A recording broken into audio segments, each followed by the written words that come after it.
next United States Senator, Elizabeth Warren.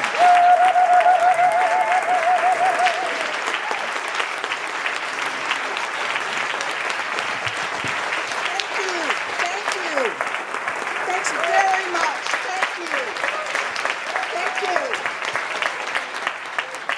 Thank you. I got to get loose where I can walk around here. This is terrific. I want to start by thanking the representative, thanking the senator, and thanking the mayor for being here and for putting this together. Without you, it doesn't happen. So thank you. Thank you. I am delighted to be here tonight. This is terrific. I thought maybe what we do is I talk a little bit about why I'm in this race and what I think this is going to be about, and then we'll take some questions and answers. So I'm sure I'm covering what's most on your mind. At least I'm going to try to do that. I'm going to start this by just talking a little bit about why I talk so much about middle-class families.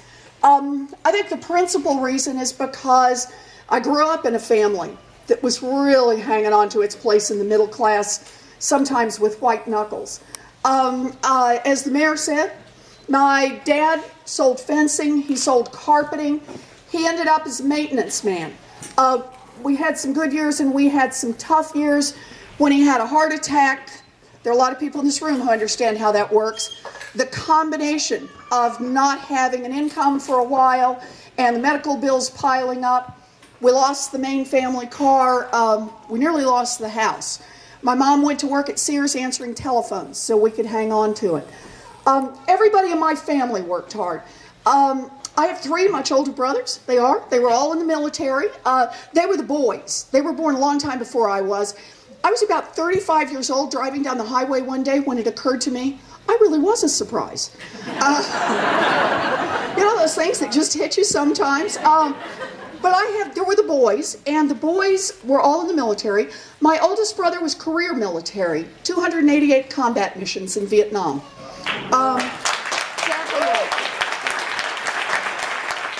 My second brother worked construction all his life. For 10 years, a good union job when he could get it, and the rest of the time, he worked a shovel, he worked a hammer, he worked whatever he could get. And I just want to say, it takes a certain kind of courage to get out there every day, raise a family, 3 kids on the sweat of your brow. It's hard work. My third brother, David, he was the one in the family who was really special. He was the one who started a small business. When it failed, he started another one. Because David's kind of one of those people, he could not imagine a world where he wasn't out there trying to live by his wits. You know, it's just there's something special in there. Me, I started working when I was 9. It was not the Newt Gingrich plan.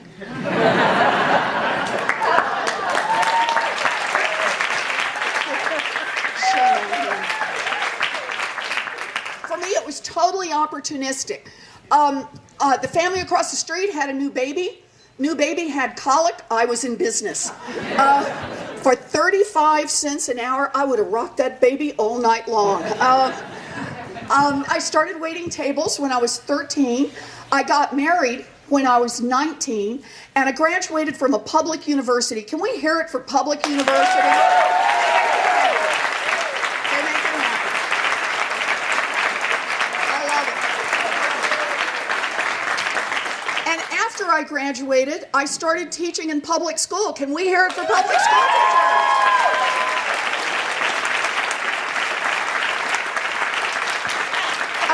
Special needs kids, love the work.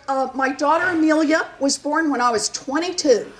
And this is where the story kind of takes a hitch. When I was 24, I just hauled off and decided I was going to go to law school. Now, I went to a public law school, so I had to manage both tuition and childcare. And Amelia's second birthday was my first day of law school. So all of this meant that I had to get her, the trade term was dependably potty trained in order to get her into the slot that was available. So I just want to say I'm here tonight courtesy of 3 bags of M&Ms. Otherwise, who knows where I'd be. I loved law school. Opened a lot of doors for me, but I graduated from law school 9 months pregnant. And in those days, that meant 100% unemployable. So, you work with what you got. So I took the bar, I hung out a shingle, and I practiced law out of my living room with 2 little children under feet, one of whom was dependably potty trained. It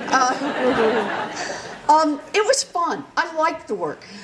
But it wasn't long before I was pulled back to my first love, a teacher. I traded the little kids from elementary school for the much taller kids in law school, and I taught about money. That's what I've done all my life. It's been my interest in how this works. Contracts, commercial law, finance, bankruptcy, the whole thing.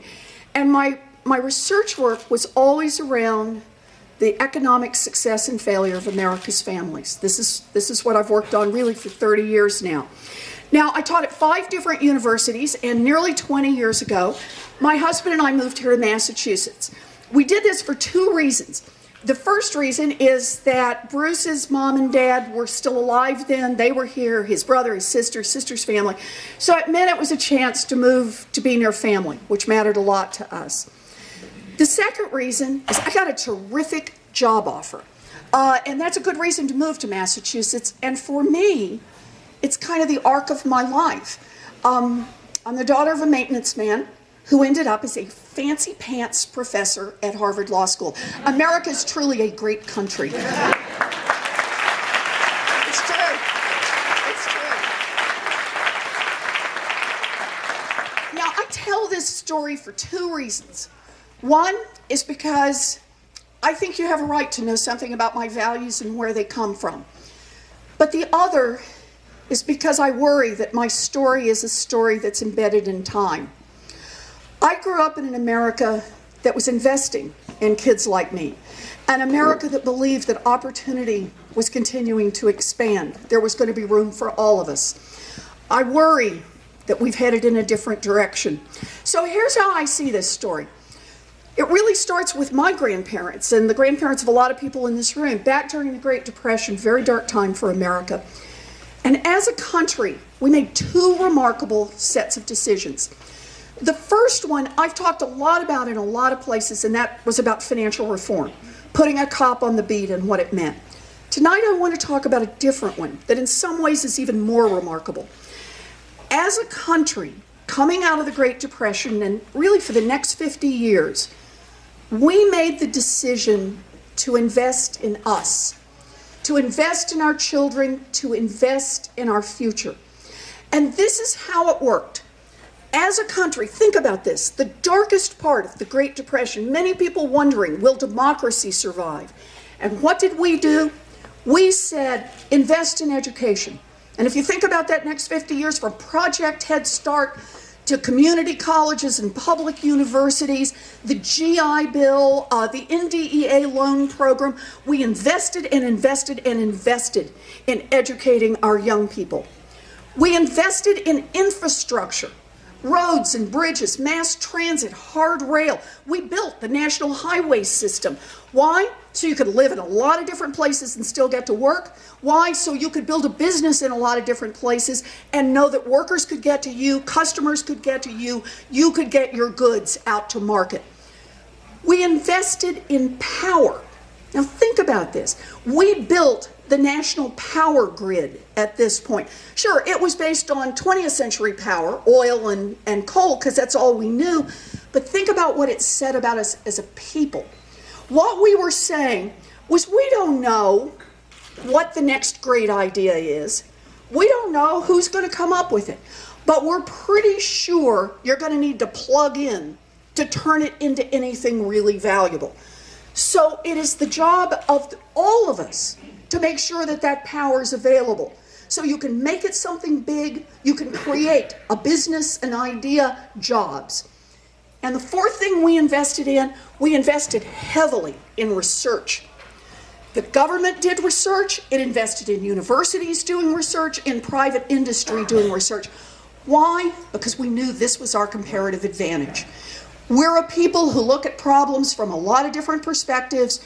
We invest together in basic research, build a big pipeline of ideas, and then we know Different people will come along, they'll pick up a piece of it and turn it into a business. They'll pick up another piece of it and they'll cure something.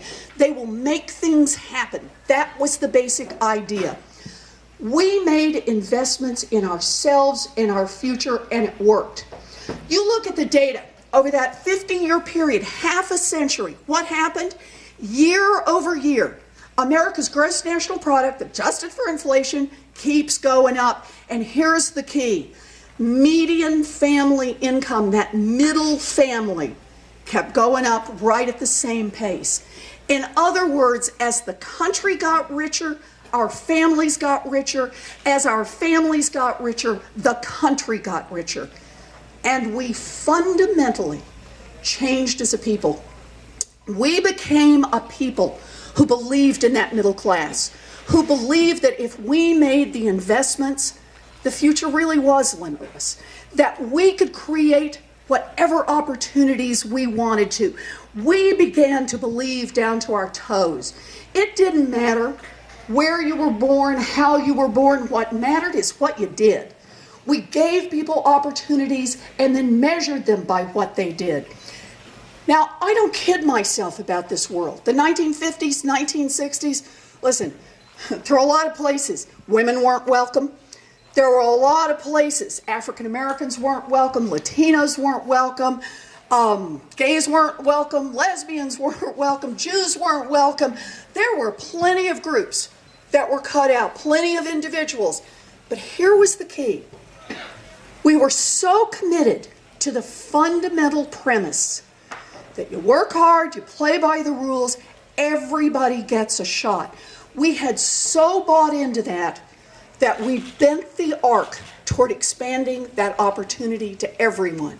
We weren't perfect. Sometimes it was 2 steps forward and 3 steps backward, but the arc was in the right direction, expanding opportunity for all of us. And then, in the 1980s, about 30 years ago, we lost our way. We turned in a different direction. And look at where we are today. I'm just going to cut this one forward to the 2000s, both before and after the boom and the bust. We now live in a world in which China is investing 9% of its GDP in infrastructure. Europe, 5% of its GDP in infrastructure. The United States, 2.4 and looking to cut it. At 2.4, we not only don't build a future, we don't hang on to the present. Research.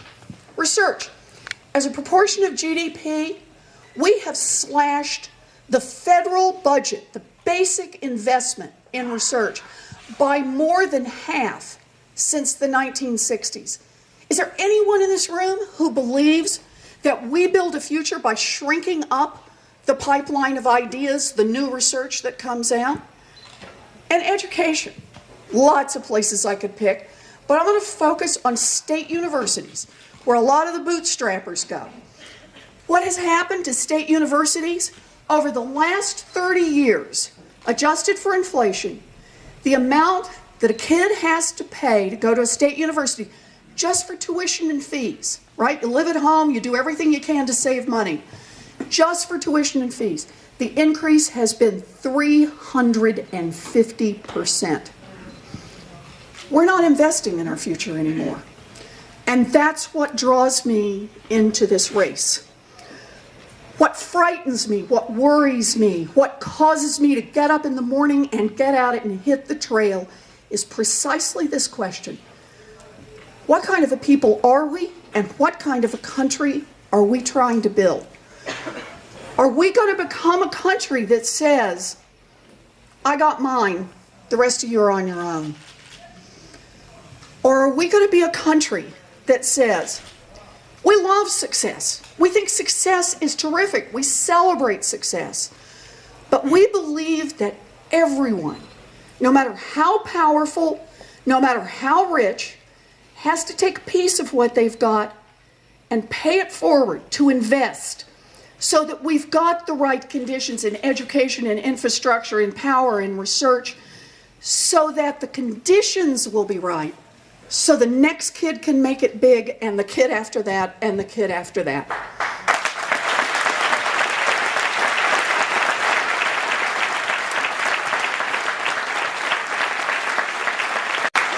For me, that's what this race is all about. I just want to say this. I'm doing this every day, in part in honor of my mom and dad, who were never able to put much together, but who believed down to their toes that their children were growing up in an America of expanding opportunity. And I am in this race in part because I now have 3 little grandchildren. And I will work every day to make sure that they are growing up in an America that is just as committed to expanding opportunity. For me, that's what this is all about.